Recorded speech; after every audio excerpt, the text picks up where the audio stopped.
आज की short analysis में हम डिस्कस करेंगे बर्जर पेंट स्टॉक के ऊपर। दोस्तों सेक्टर रोटेशन अभी भी चल रहा है, पेंट स्टॉक के अंदर ब्रेकआउट निकलते जा रहे हैं। अब आज ही मैंने एशियन पेंट्स के ऊपर एक अच्छा खासा ब्रेकआउट मिला था हमें चार्ट के अंदर मल्टीपल पॉजिटिव फैक्टर्स के साथ। वैसा ही दोस्तों अभी बर्जर पेंट के अंदर भी मिला है। एशियन पेंट के बाद अभी ये सेकेंड पेंट का स्टॉक है बर्जर पेंट। और दोस्तों फिर अभी भी भले सेक्टर रोटेशन अभी भी चलता हो, लेकिन दोस्तों पोजीशन अभी भी हल्की रखना, क्योंकि आप लोगों को बता रहा हूँ कि अभी तक जो इंडेक्स भागा है ना, वो बहुत ही भागा है और स्ट्रेच हो चुका है, मोमेंटम लूज़ कर रहा है। और अभी तक जो सपोर्ट कर रहे थे इंडेक्स की रैली को, वो लार्ज कैप ही एंड में आके अपनी बाहुबली दिखाते हैं। तो अगर आप देखो तो लार्ज कैप ने अच्छी खासी अपने टारगेट भी हिट हो चुके हैं।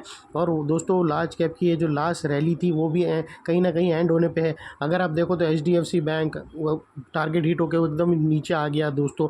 फिर विप्रो देखो, इन्फोसिस, TCS, रिलायंस, ये सारे के टारगेट हिट हो गए। रिलायंस भी थोड़ा मोमेंटम लूज़ कर रहा है, लेकिन अभी second leg of rally Reliance start करेंगे। HDFC भी एक ऐसी नेकलाइन पर आ गया है जहाँ से टेम्प्रेरी बाउंस बैक भी आएगा और जो निफ्टी को और भी सपोर्ट करेगा 25,000 के आसपास।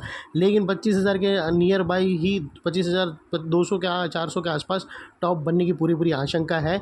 और एक साइकोलॉजिकल लेवल भी है 25,000।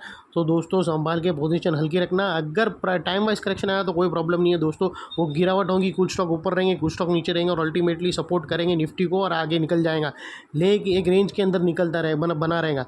लेकिन अगर strong time price wise correction आया तो चारों तरफा बिकवाली आएंगी, तो सब के अंदर स्टॉप लॉस हिट होगा। उसीलिए बोल रहा हूँ दोस्तों, प्राइस वाइज करेक्शन भी एक बहुत बड़ा हथौड़ा है, तो संभाल के पोजीशन रखना अपने एडवाइज़र को पूछकर, क्योंकि स्टॉप लॉस हिट होना बहुत ही आशंका है। चाहे वो स्टॉक मैं दे रहा हूँ या कोई भी दे रहा है, स्टॉप लॉस रखने के अभी एरिया के पास जा रहा है ना, जहाँ पर हमें डर लगती है कि अगर प्राइस वाइज करेक्शन आया।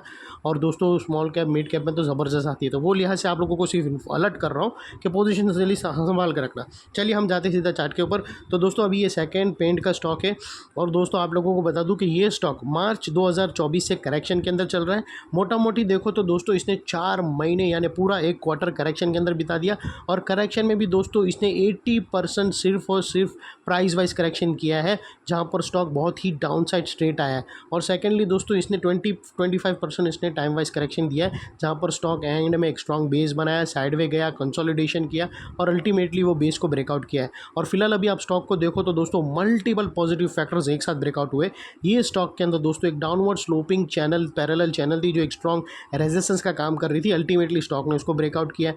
यहाँ पर करेक्शन कंप्लीट के कंफर्मेशन मिले, पॉजिटिव क्लियर डाइवर्शन मिला है और एक बहुत बड़ी रिवर्सल चार्ट पैटर्न मिली है दोस्तों, जिसके तहत स्टॉक अपसाइड में 12 से 16% रिटर्न देने के लिए रेडी है। लेकिन दोस्तों इसमें कोई भी मेरी बाई सेल होल्ड रिकमेंडेशन नहीं है, ये प्योरली एजुकेशन पर्पज से आप लोगों से शेयर कर रहा हूँ।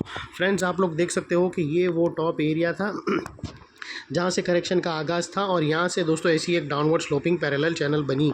और जब तक स्टॉक ये डाउनवर्ड स्लोपिंग पैरेलल चैनल में था, स्टॉक के अंदर back to back lower lows hit होते गए दोस्तों। अगर आप देखो तो फर्स्ट लोअर लोज यहाँ पर हीट हुआ, सेकंड लोअर लोज यहाँ हीट हुआ, थर्ड लोअर लोज यहाँ हीट हुआ, फोर्थ यहाँ हीट हुआ और फिफ्थ यहाँ हीट हुआ। और जैसे ही दोस्तों ये downward sloping parallel channel upside में ब्रेक हुई, इसने मल्टीपल हायर हाइस को एक साथ ब्रेक करके उसके above high volume sustain closing देकर कंफर्म कर दिया करेक्शन इज़ कंप्लीटेड। यहाँ पर दो बड़ी चीज़ एक साथ हमें मिली दोस्तों।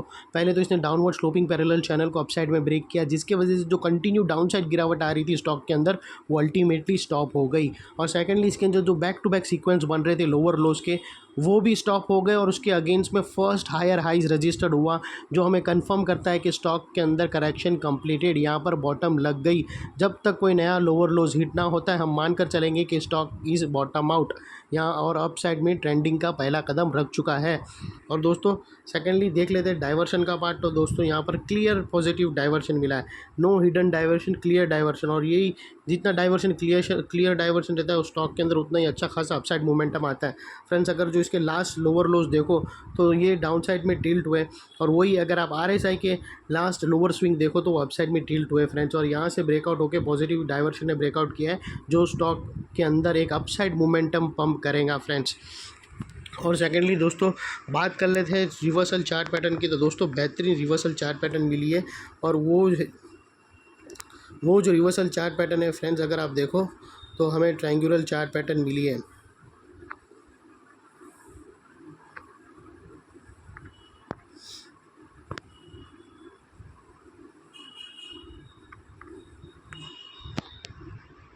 दोस्तों अगर आप देखो ना तो यहाँ पर हमें clear cut triangular chart pattern मिली है और ये जो इनसाइड रेंज है ट्रायंगुलर चार्ट पैटर्न की वो तकरीबन फ्रेंड्स 12 से 14% की है, जो यहाँ से ब्रेकआउट होने के बाद अनदर 40% अपसाइड रनअप देगा।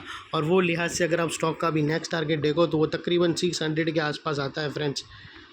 और ये टारगेट हिट होने से पहले बीच में कुछ रेजिस्टेंस है जो स्टॉक फेस करेगा, जिसको हम ब्लू में कर देते हैं फ्रेंड्स। ये कुछ ऐसे एरिया है जहाँ पर एक सेलिंग बैठी है, यहाँ पर एक गैप है, वो गैप फिल करने भी आएगा दोस्तों, वो भी एक रेजिस्टेंस का काम करेगा।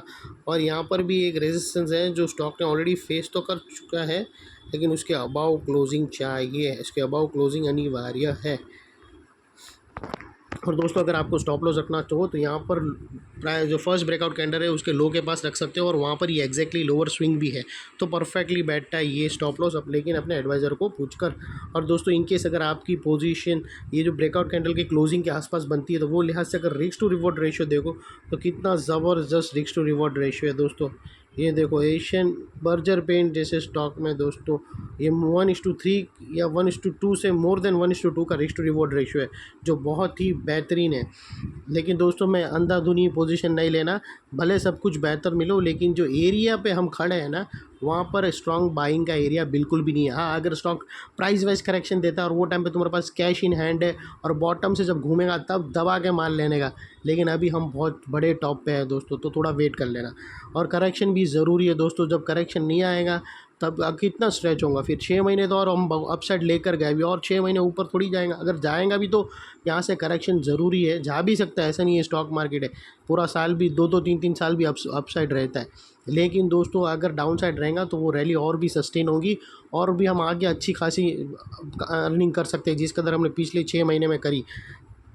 तो और दोस्तों ये जो ये जो नेकलाइन के पास का एरिया है वो बहुत ही इंपॉर्टेंट एरिया है दोस्तों। अगर आप देखो ना तो यहाँ पर मल्टीपल पॉजिटिव फैक्टर्स एक साथ एक्शन में आते हुए मिले। यही एरिया पे दोस्तों अगर आप देखो तो हमने downward sloping parallel channel upside में ब्रेकआउट होते हुए मिली। यही एरिया पे दोस्तों लोअर लोज हायर हाइज में शिफ्ट होते हुए मिले। यही एरिया पे दोस्तों हमें पॉजिटिव डाइवर्शन ब्रेकआउट मिला, क्लियर पॉजिटिव डाइवर्शन RSI के थ्रू। और दोस्तों यही एरिया पे हमें ट्रायंगुलर चार्ट पैटर्न ब्रेकआउट होते हुए मिली। तो दोस्तों जो एरिया अभी तक एक स्ट्रॉन्ग रेजिस्टेंस था वो एक स्ट्रॉन्ग सपोर्ट बनकर खड़ा हो चुका है। और ये दोस्तों ये अपसाइड में जो ब्लू लाइन है जो एक सेलिंग बैठी है, अगर उसने वहाँ पर हैवी सेलिंग प्रेशर आया और स्टॉक वापस घूमकर नेकलाइन के पास आया रिटेस्ट करने, तो दोस्तों ये एरिया एक स्ट्रॉन्ग सपोर्ट बन के सामने आके स्टॉक को अपसाइड में पुश करेगा। और इतने बड़े स्ट्रॉन्ग सपोर्ट के नीचे हमारा स्टॉप लॉस है जो आसानी से हीट नहीं होगा, लेकिन बाय एनी चांस अगर क्लोजिंग बेसिस पे हीट हो जाता है तो दोस्तों नो इफ़ नो बट सीधा स्टॉप लॉस देकर तुम्हें ट्रेड को क्लोज कर देना चाहिए। ये थी हमारी एनालिसिस। अच्छी लगे तो प्लीज़ मेरी चैनल को लाइक शेयर सब्सक्राइब करना और अपने फैमिली फ्रेंड्स रिलेटिव को ज़रूर शेयर करना। Thank you.